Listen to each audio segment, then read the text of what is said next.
Assalamualaikum. Salam sejahtera, salam kenal Firdaus dari Kedah.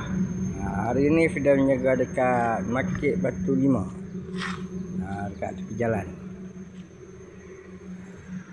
Ada macam-macam. Ada ubi kunyit, ada jeruk salak, jeruk romia, jeruk betik. Ada yang ubi geli, betik kecil RM6, betik besar RM12.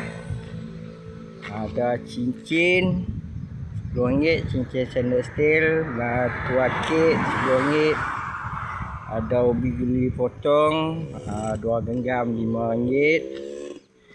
Ada ubi geli sebatang ni, satu ni RM10.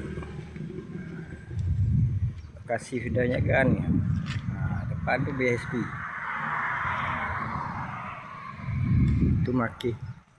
Ni pasal taman.